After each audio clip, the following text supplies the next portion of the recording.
Les choses qui te perturbent ne sont pas celles qui arrivent, mais ta façon de les voir. Marc Aurèle, tu as déjà eu l'impression d'être piégé par tes propres perceptions, de te laisser aveugler par des apparences qui semblaient vraies, mais qui t'ont finalement conduit à une chute. Ce genre de situation est plus courant qu'on ne le pense. Parfois, on se laisse séduire par des illusions, des promesses non tenues, ou simplement par ce que l'on veut voir. Et c'est souvent lorsqu'il est trop tard qu'on se rend compte que notre jugement était biaisé. Aujourd'hui, nous allons plonger dans la sagesse intemporelle de Marc Aurèle et explorer 15 techniques tirées de ses pensées pour moi-même, pour t'aider à développer une meilleure clarté face aux illusions du monde qui t'entoure. Reste bien avec nous, car ces leçons te permettront de voir les choses telles qu'elles sont réellement, avant qu'il ne soit trop tard. Nous allons commencer par la première technique, qui te montrera déjà comment identifier ces illusions avant qu'elles ne prennent racine. Allons-y ensemble. Technique 1. Ne pas chercher l'approbation des autres. Il n'y a qu'une seule façon de fuir la critique. Ne rien faire, ne rien dire, ne rien être. Cette citation de Marc Aurèle peut sembler sévère au premier abord, mais elle contient une vérité profonde. Si tu cherches constamment l'approbation des autres, tu risques de t'égarer dans un labyrinthe d'illusions. Beaucoup d'entre nous se laissent guider par les attentes extérieures, que ce soit à travers les réseaux sociaux, la pression sociale ou même les opinions des proches. On se compare, on cherche à plaire, à être validé. Mais à quoi cela sert-il, vraiment ? Tu t'es déjà retrouvé à courir après l'approbation de quelqu'un ou même à ajuster ta façon de vivre en fonction de ce que tu penses que les autres attendent de toi. Cela ne mène nulle part, si ce n'est à un sentiment de vide. Ce sont des illusions. La technique à appliquer ici est simple. Apprends à te concentrer sur ce qui est vraiment important pour toi et non sur ce que les autres attendent ou pensent de toi. Concrètement, comment faire ? Chaque fois que tu te retrouves à chercher une approbation extérieure, rappelle-toi cette question. Est-ce que ce que je fais me rapproche de mes véritables valeurs ? Si ce n'est pas le cas, laisse tomber. Remets-toi sur la voie de tes propres objectifs, pas ceux des autres. Cela signifie aussi apprendre à accepter la critique, non pas comme un jugement personnel, mais comme un retour constructif. Marc Aurèle lui-même a souvent écrit que nous ne pouvons contrôler ce que les autres pensent de nous, mais nous pouvons choisir comment y réagir. Dans la prochaine technique, nous explorerons comment utiliser la méditation pour calmer ton esprit et rester concentré sur ce qui compte vraiment. Technique 2. Distinguer ce qui est sous ton contrôle. Ne laisse pas ton esprit être dévoré par les désirs de ce qui n'est pas en ton pouvoir. Ce passage de Marc Aurèle nous rappelle une vérité essentielle. Une grande partie de notre souffrance et de nos illusions provient de notre insistance à vouloir contrôler ce qui échappe à notre pouvoir. Dans la vie moderne, il est facile de se perdre dans des désirs incessants pour des choses qui ne dépendent pas de nous. La reconnaissance des autres, la situation économique ou même des résultats qu'on espère de certaines actions. Par exemple, tu as sûrement déjà passé des heures à t'inquiéter de l'opinion des autres, à t'angoisser pour une situation que tu ne peux pas maîtriser, comme une présentation importante ou un entretien d'embauche. Ce genre de pensée peut facilement nous dévorer, sans pour autant changer le résultat. C'est là que l'illusion prend le dessus, l'idée que tout est entre nos mains, alors que ce n'est pas le cas. La clé ici est de clarifier ce qui est sous notre contrôle et ce qui ne l'est pas. Quand tu réalises que certaines choses échappent à ton pouvoir, tu te libères d'une énorme charge mentale. Cela permet de retrouver une paix intérieure et de concentrer ton énergie sur ce que tu peux réellement influencer. Une méthode simple pour y parvenir est la méditation stoïcienne, qui consiste à prendre un moment chaque jour pour réfléchir sur ce qui est vraiment sous ton contrôle et ce qui ne l'est pas. Par exemple, le matin, prends 5 minutes pour écrire ce que tu peux maîtriser aujourd'hui, comme ta réaction face à une situation ou tes actions concrètes. Ensuite, laisse de côté tout le reste, les résultats, les opinions, les événements extérieurs. C'est en répétant ce processus chaque jour que tu commenceras à te détacher des illusions liées aux désirs hors de ta portée. Ce n'est pas facile, mais chaque petit pas te rapproche de la sérénité. Poursuivons ensemble. Technique 3. Traiter les autres avec dignité. Tu peux juger de la grandeur d'un homme par la façon dont il traite ceux qui ne peuvent lui rendre aucun service. Marc Aurèle nous invite ici à remettre en question une illusion profondément ancrée dans notre société, celle de valoriser les gens en fonction de ce qu'ils peuvent nous apporter.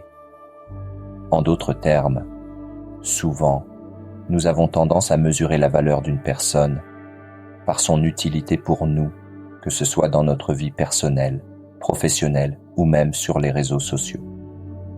Mais cette vision de l'autre est biaisée et réductrice.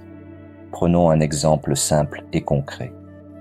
Imagine que tu croises un sans-abri dans la rue. Combien de personnes évitent-elles ce genre de rencontre ou traitent-elles cette personne comme si elle n'était rien? Le plus souvent, cela découle d'une illusion sociale qui nous fait croire que seuls ceux qui peuvent nous rendre quelque chose sont dignes d'attention et de respect. Mais cette vision fausse de l'humain nous empêche de voir la véritable valeur de l'autre. La technique à appliquer ici est celle de la gratitude. Au lieu de voir une personne selon son statut ou ce qu'elle peut nous offrir, pratique la gratitude envers chaque individu, indépendamment de son rôle dans ta vie. Quand tu rencontres quelqu'un, même un inconnu ou une personne qui n'a rien à t'apporter, rappelle-toi qu'il mérite d'être traité avec dignité. Cela peut commencer par un simple sourire, un mot aimable ou même un geste de gentillesse. Concrètement, la prochaine fois que tu croiseras quelqu'un que tu juges inutile ou que tu considères comme inférieur, arrête-toi un instant et prends conscience de cette illusion. Pratique la gratitude en reconnaissant cette personne comme un être humain à part entière. Cela peut transformer non seulement ton interaction avec lui, mais aussi ta perception du monde. Dans la prochaine technique, nous explorerons comment cultiver un esprit plus serein face aux épreuves et aux difficultés de la vie. Technique 4. Comment réagir face à l'adversité? Ce n'est pas ce qui t'arrive, mais comment tu réagis qui compte. Ici, Marc nous rappelle une vérité fondamentale. Les événements qui se produisent dans notre vie ne sont pas la véritable source de notre souffrance, mais plutôt la manière dont nous réagissons à ces événements. En d'autres termes, notre perception des choses façonne notre réalité. Prenons l'exemple d'un homme d'affaires, disons Jacob, qui voyage à l'étranger pour une rencontre professionnelle importante. Après une longue journée de travail, il se connecte sur une application de rencontre. Il parle avec une femme et, au fil des conversations, il tombe dans l'illusion qu'une relation pourrait naître de cette rencontre. Cependant, après avoir organisé un rendez-vous, il découvre qu'il a été manipulé et floué. Ce qu'il pensait être une rencontre romantique est en réalité une arnaque. Jacob se retrouve profondément déçu, énervé et même un peu honteux de ne pas avoir vu les signes avant. Que faire dans ce cas? La tentation serait de se laisser emporter par des émotions négatives, la colère, la tristesse, l'injustice, et de s'enfermer dans ses ressentiments. Pourtant, Marc Aurèle nous enseigne qu'il ne faut pas se laisser gouverner par des illusions externes. Même lorsqu'on fait face à une grande épreuve, il faut d'abord prendre du recul et choisir comment réagir. La technique que Marc nous propose ici est la visualisation négative. Cela consiste à anticiper les pires scénarios, non pas pour être pessimiste, mais pour se préparer mentalement à ce qui pourrait mal tourner. Jacob aurait pu appliquer cette technique en imaginant, avant même de rencontrer cette personne, ce qui pourrait arriver si cette rencontre était une arnaque. En visualisant le pire scénario, il aurait été moins déçu, moins pris au dépourvu et plus résilient face à la situation.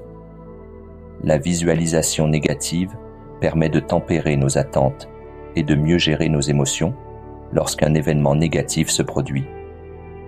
Concrètement, pour l'appliquer dans ta propre vie, prends quelques minutes chaque jour pour réfléchir aux possibles obstacles ou épreuves que tu pourrais rencontrer dans ta journée. En les visualisant, tu seras mieux préparé à réagir calmement et rationnellement face à eux, sans te laisser emporter par l'illusion de ce qui aurait pu être. Dans la prochaine technique, nous aborderons comment accepter la nature éphémère de la vie pour mieux appréhender les hauts et les bas. Technique 5. Se détacher des illusions des apparences. Tout ce que tu vois sera tôt ou tard dissous, effacé, changé.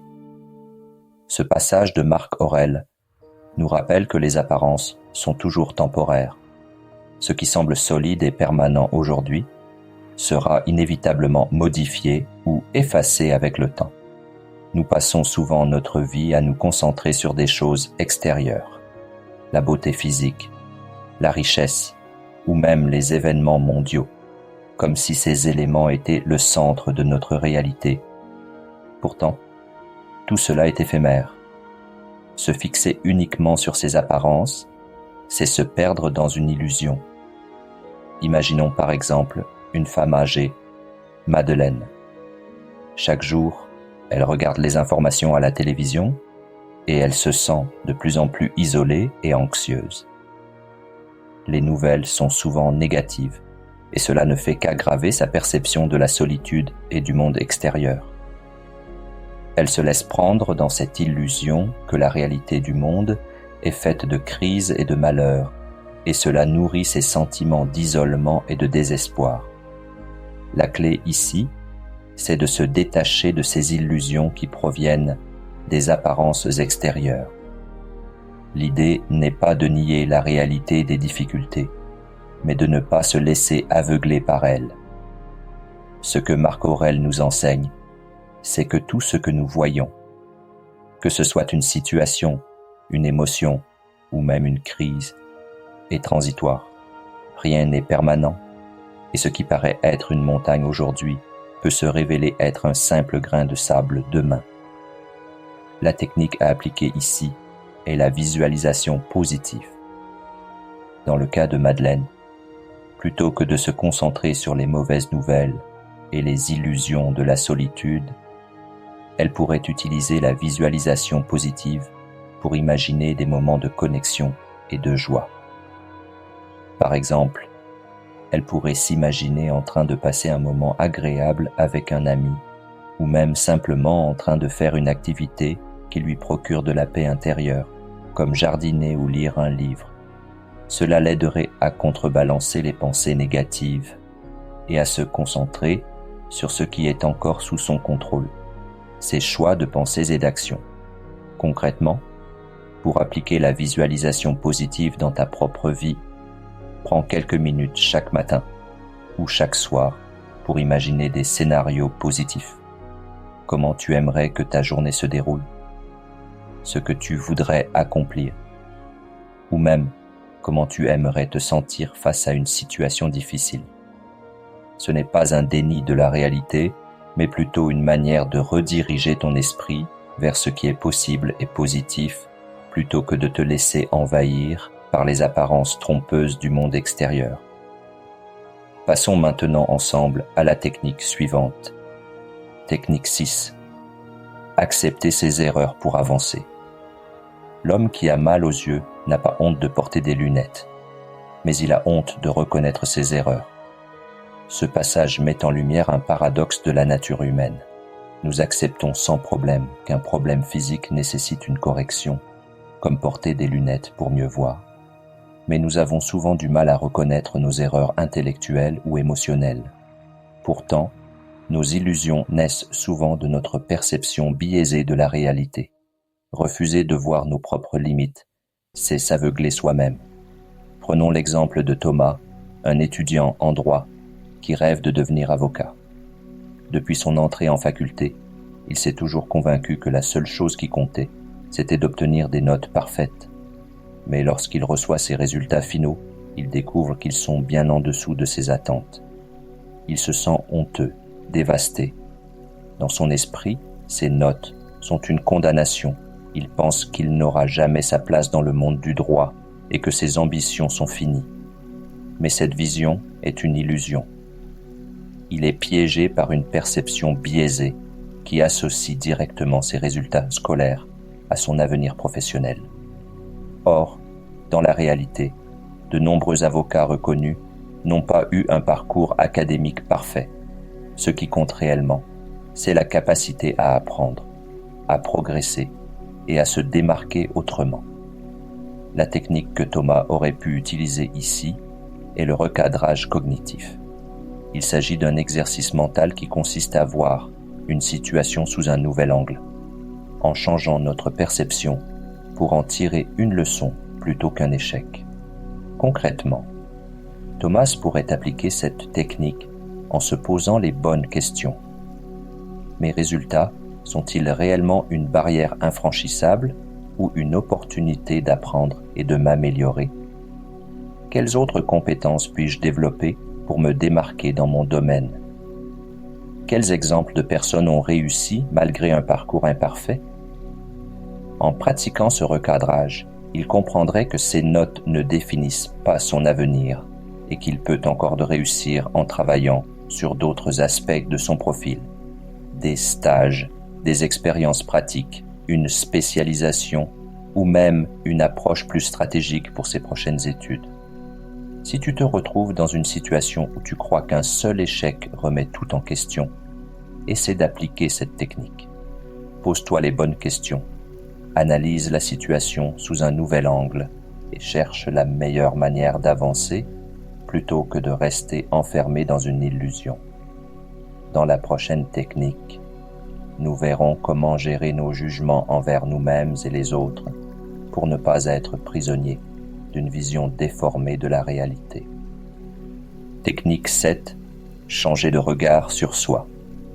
Tout ce qui arrive comme il faut, et si tu observes bien, tu verras que ce qui arrive est ce qui est le mieux pour toi.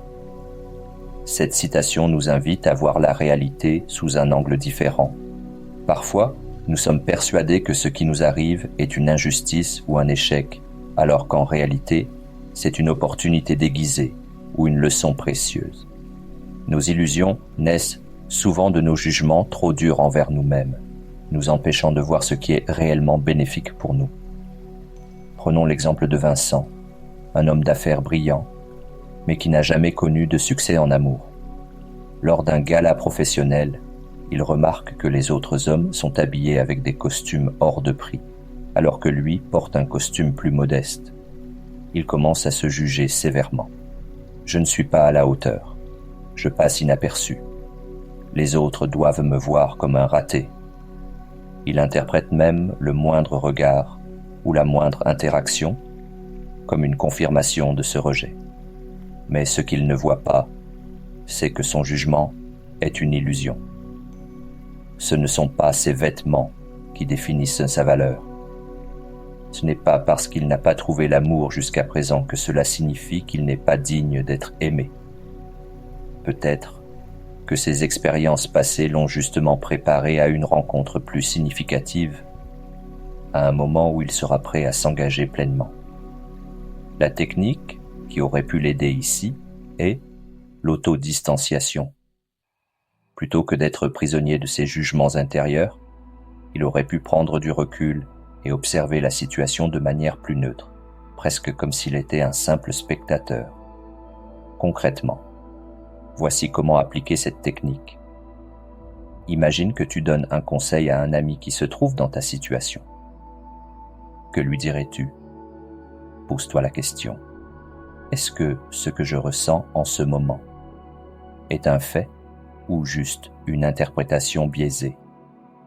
Rappelle-toi que les autres sont bien plus préoccupés par eux-mêmes que par ton apparence ou ta situation. Si Vincent avait appliqué cette technique, il aurait pu comprendre que ses pensées étaient le vrai problème, pas ses vêtements, ni son parcours amoureux. Il aurait réalisé que ce gala était peut-être l'occasion d'apprendre à s'accepter et de se concentrer sur ce qui est sous son contrôle, son attitude, sa confiance, sa manière d'interagir avec les autres. Poursuivons ensemble avec la prochaine technique pour contrer ces illusions qui t'aveuglent jusqu'à la chute. Technique 8. Briser l'illusion de la routine. Tu vis chaque jour, mais tu n'as pas réfléchi sur ce qu'il est. Cette phrase nous rappelle un piège dans lequel nous tombons tous. Nous vivons chaque jour mécaniquement, absorbés par nos habitudes et nos obligations, sans prendre le temps de réfléchir à la valeur réelle de nos journées.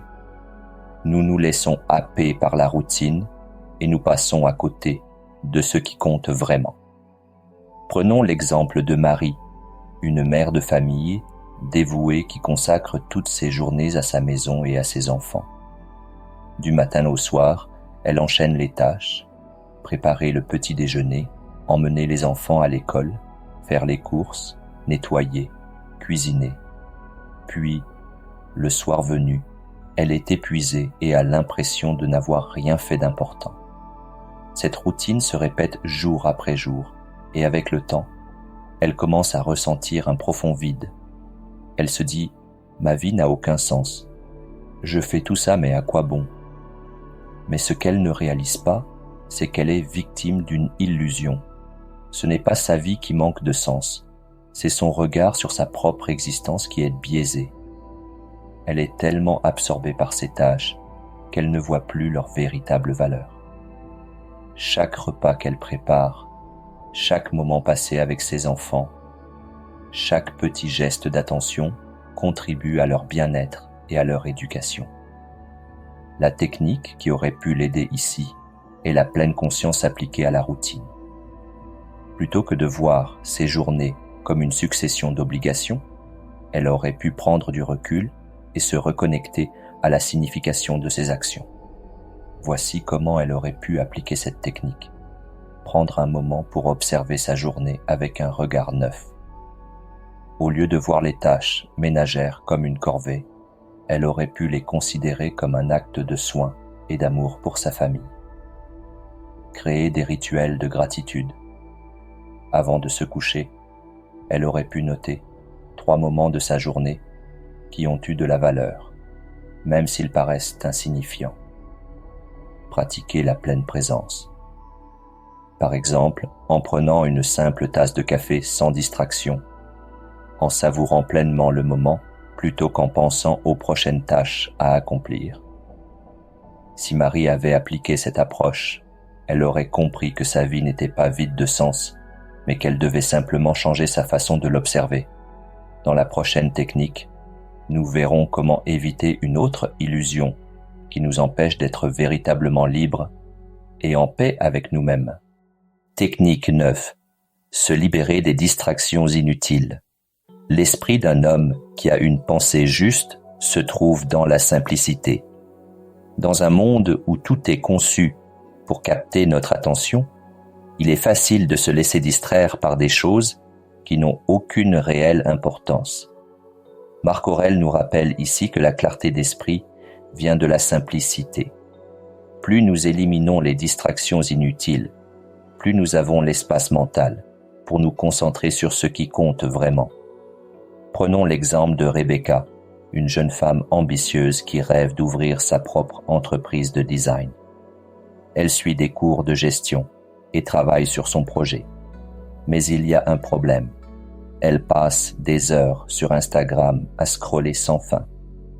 Chaque jour, elle compare sa vie à celle d'influenceurs qui affichent un succès éclatant. Elle cherche inconsciemment leur validation se disant que pour réussir, elle doit être vue et admirée. Mais à force d'être absorbée par ses illusions, elle néglige ses études, reporte ses tâches importantes et perd confiance en son projet. Ce qu'elle ne réalise pas, c'est que son besoin de validation est une illusion qui la détourne de son véritable objectif. Son attention est dispersée entre des contenus qui ne lui apportent rien de concret, alors qu'elle pourrait utiliser ce temps pour avancer sur sa vision. La technique qui aurait pu l'aider ici est le minimalisme numérique. En réduisant les distractions et en réorientant son attention vers ses priorités réelles, Rebecca aurait pu retrouver la clarté d'esprit nécessaire pour avancer. Voici comment appliquer cette technique concrètement. Fixer des limites de temps sur les réseaux sociaux en utilisant des applications de contrôle ou en désinstallant temporairement celles qui prennent trop de place dans sa vie. Se poser la question: est-ce que ce que je fais maintenant m'aide à avancer vers mon objectif? À chaque fois qu'elle sent l'envie de se disperser. Créer un espace de travail sans distraction, en mettant son téléphone en mode avion ou en le laissant dans une autre pièce lorsqu'elle travaille sur son projet. Si Rebecca avait appliqué cette technique, elle aurait réalisé que la validation extérieure est une illusion et que le véritable accomplissement vient de la concentration sur ses actions. Elle aurait pu avancer plus rapidement vers son objectif avec un esprit plus clair et plus serein. Dans la prochaine technique, nous verrons comment une autre illusion profondément ancrée peut nous faire perdre de vue ce qui est réellement sous notre contrôle. Technique 10. Reprendre le contrôle sur notre perception. La chose en elle-même n'est ni bonne ni mauvaise, mais notre jugement la rend telle. Nous avons tendance à croire que certaines situations sont injustes, que la vie favorise certains et oublie les autres. Pourtant, ce n'est pas l'événement en lui-même qui nous fait souffrir, mais notre perception de celui-ci. Nous projetons nos attentes et nos illusions sur ce qui nous arrive, et c'est ce qui crée notre frustration. Prenons l'exemple de Michael, un jeune homme talentueux qui admire son grand frère Alex. Alex a toujours eu du succès dans le sport, remportant des compétitions et attirant l'admiration de tous. Michael, lui, partageait la même passion, mais un handicap physique l'empêche d'exceller dans cette discipline. Avec le temps, il développe une profonde jalousie envers son frère. Il se dit que la vie est injuste, que le succès lui est inaccessible et que son handicap l'a privé de son rêve. Il rumine ses pensées, s'enferme dans l'amertume et se dévalorise, ce qui l'empêche de voir les opportunités qui s'offrent à lui. Ce qu'il ne réalise pas, c'est que ce n'est pas son handicap qui le limite, mais sa perception de la situation. Il considère son frère comme un rival au lieu de voir en lui une source d'inspiration. Il se concentre sur ce qu'il ne peut pas changer plutôt que sur ce qu'il peut encore accomplir. La technique qui aurait pu l'aider ici est le recadrage cognitif. C'est une méthode qui consiste à changer volontairement notre perception des événements pour y voir une opportunité plutôt qu'un obstacle. Voici comment Michael aurait pu l'appliquer. Changer son regard sur son frère. Au lieu de le voir comme une menace, il aurait pu le voir comme un allié et lui demander conseil sur d'autres moyens de s'épanouir dans le sport. Se concentrer sur ses propres forces, plutôt que de se comparer à Alex dans un domaine où il est désavantagé, il aurait pu identifier un autre talent qu'il possède et qui lui permettrait de s'épanouir autrement. Redéfinir la notion de succès. Le succès ne se limite pas à l'excellence physique. Il aurait pu s'orienter vers l'entraînement, le coaching ou l'analyse sportive, où il aurait pu briller à sa manière. Si Michael avait appliqué cette approche, il aurait réalisé que son handicap n'était pas une condamnation, mais une invitation à voir la vie différemment. Dans la prochaine technique, nous verrons comment une autre illusion très répandue peut nous éloigner de notre véritable pouvoir intérieur. Technique 11. Changer d'angle de vue. La chose en elle-même n'est ni bonne ni mauvaise, mais notre jugement la rend telle. As-tu déjà eu l'impression que tout ce que tu faisais était insuffisant, simplement parce que tu te comparais aux autres? Prenons l'exemple de Philippe, un guitariste amateur passionné. Depuis des années, il compose des morceaux dans sa chambre et joue avec enthousiasme. Mais lorsqu'il regarde des musiciens virtuoses sur YouTube, il se sent minuscule. Il se persuade qu'il n'est pas assez bon, que ses efforts sont vains. En réalité, ce n'est pas son talent qui lui fait défaut, c'est son regard sur lui-même. Il interprète la situation de manière négative alors qu'elle pourrait être perçue autrement. C'est exactement ce que Marc Aurèle nous enseigne. Ce qui t'arrive n'a pas de signification absolue, c'est ta perception qui lui en donne une. La technique, l'inversion de perspective.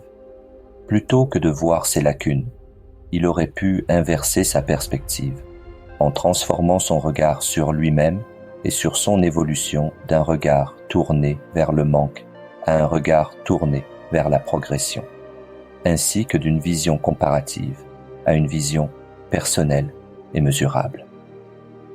Philippe décide alors de se concentrer sur ses progrès réels en comparant sa musique actuelle à celle qu'il jouait il y a un an. Observer ce qu'il sait déjà faire au lieu de s'attarder sur ce qu'il n'a pas encore appris. Utiliser l'inspiration comme moteur, en voyant les musiciens expérimentés non comme des rivaux, mais comme des guides. En adoptant cette nouvelle vision, Philippe retrouve confiance en lui et redécouvre le plaisir de jouer.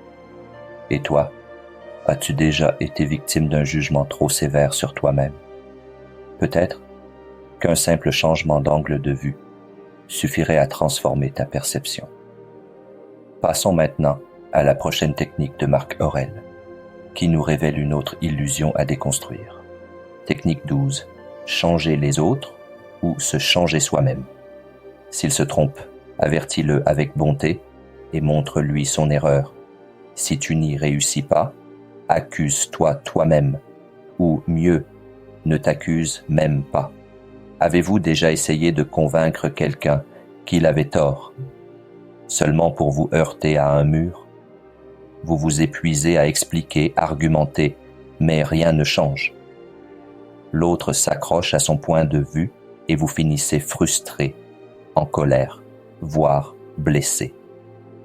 Prenons l'histoire de Caroline, une jeune chef de projet dans une entreprise dynamique.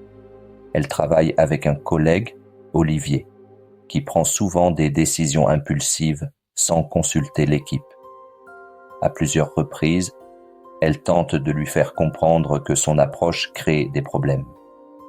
Mais il refuse d'écouter. Il se braque, esquive la discussion et pire encore, il continue à agir de la même façon. Caroline s'énerve. Elle se sent impuissante face à son comportement et commence même à douter d'elle-même. Mais un jour, elle tombe sur un principe stoïcien qui change complètement sa perspective. La technique, lâcher prise sur le changement des autres. Elle comprend que le forcer à changer est une illusion. Elle peut lui montrer les faits, lui expliquer calmement les conséquences, mais la décision lui appartient. Plutôt que d'argumenter frontalement, Caroline change d'approche. Elle lui pose des questions au lieu de lui donner des leçons. Que penses-tu des retours des autres sur tes décisions? Quelle solution vois-tu pour mieux inclure l'équipe? Plutôt que de se torturer à vouloir le transformer, elle décide de travailler sur sa propre patience et son adaptabilité. Elle met en place des stratégies pour contourner les erreurs d'Olivier et maintenir un bon climat de travail. Au final, Caroline apprend une leçon essentielle. Parfois, le vrai pouvoir ne réside pas dans le fait de changer les autres, mais dans notre manière de réagir à eux. Et toi, as-tu déjà été confronté à quelqu'un qui refusait de changer, malgré tes conseils? Comment as-tu géré la situation? Maintenant, voyons une autre illusion qui peut te piéger au quotidien. Technique 13. L'illusion du succès à tout prix.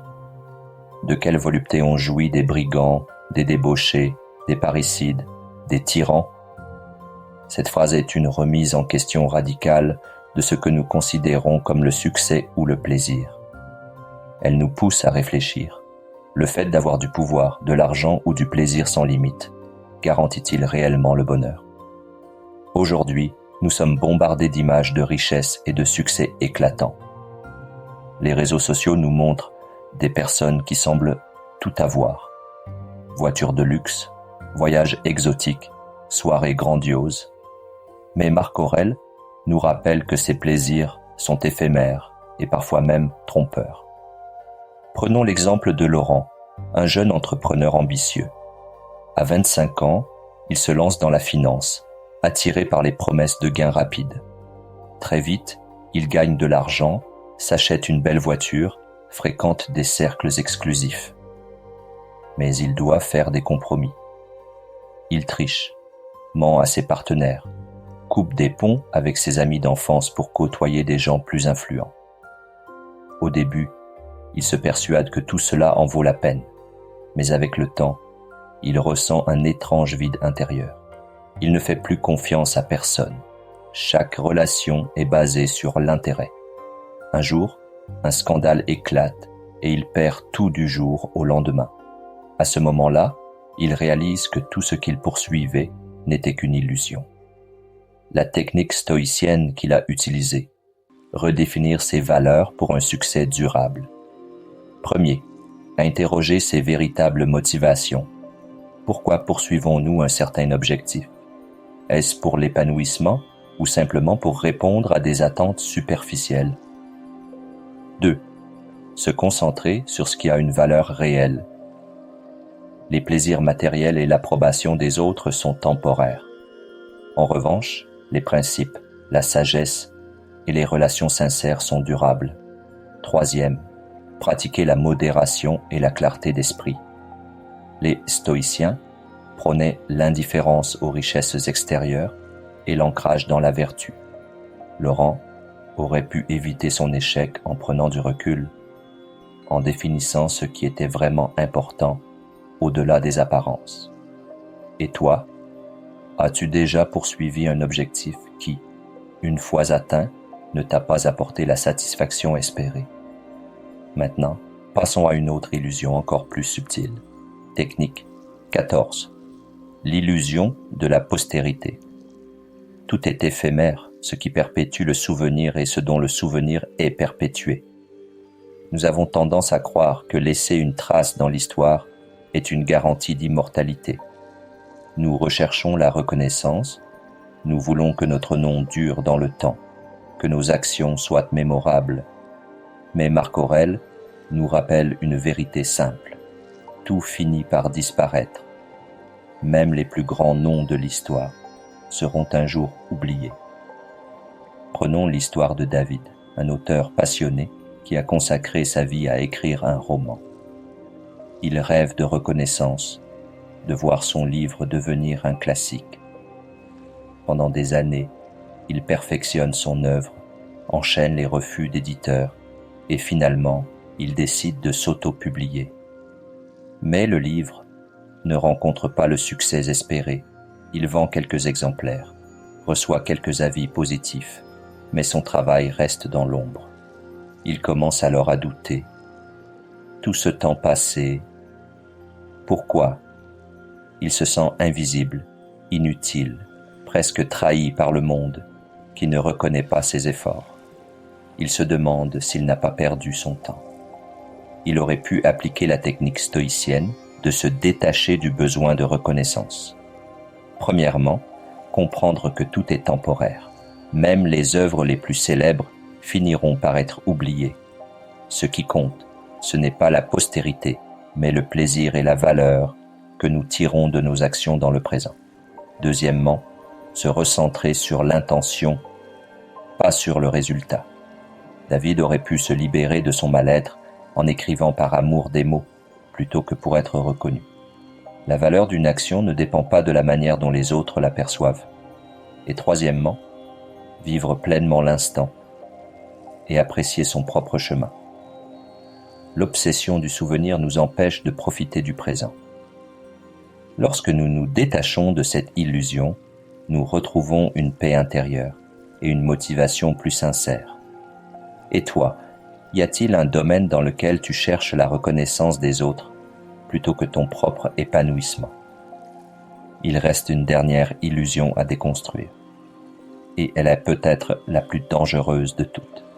15e et dernière technique, l'illusion d'un stoïcisme sans pitié. Tu dois être comme le rocher contre lequel les vagues viennent sans cesse se briser. Il reste debout et apaise la fureur des eaux. Le stoïcisme est souvent mal compris. Beaucoup pensent qu'il prône l'absence totale d'émotion, qu'il encourage à devenir froid, insensible, presque inhumain. Cette vision est une illusion. En réalité, le stoïcisme ne rejette pas les émotions, mais il nous apprend à les comprendre et à ne pas en être esclaves. La colère, la tristesse, la peur. Ces émotions ne sont pas mauvaises en soi, mais c'est notre manière d'y réagir qui fait la différence. Être stoïcien ne signifie pas ignorer la souffrance ou mépriser la compassion, mais plutôt cultiver une force intérieure qui nous permet de rester debout, même face aux tempêtes de la vie. Marc Aurèle, lui-même était empereur, responsable du destin de milliers de personnes. Il devait prendre des décisions difficiles, parfois impopulaires, mais jamais il ne prônait l'inhumanité. Il cherchait l'équilibre entre raison et bienveillance. Posez-vous cette question. Le stoïcisme est-il vraiment une philosophie sans cœur ou simplement une manière plus lucide d'aborder la vie? Dirigeons-nous à présent vers le mot de la fin. Tout au long de cette vidéo, nous avons exploré 15 illusions qui nous aveuglent, inspirées des pensées de Marc Aurèle. On a vu comment nos désirs nous piègent, comment nos jugements déforment la réalité et comment notre attachement aux apparences nous éloigne de la vérité. À chaque fois, une technique stoïcienne concrète nous a permis de retrouver une vision plus claire et plus apaisée du monde. La morale à retenir, ce ne sont pas les événements extérieurs qui nous contrôlent, mais notre manière de les percevoir. Ce qui nous semble être une évidence est parfois une illusion. Ce qui nous paraît être une injustice est peut-être une opportunité déguisée. Si cette vidéo t'a apporté quelque chose, alors rejoins la famille Stoïcisme Moderne. Abonne-toi pour profiter d'avantages exclusifs et approfondir ton voyage vers plus de clarté et de sérénité. Merci d'avoir suivi cette exploration avec moi et à la prochaine.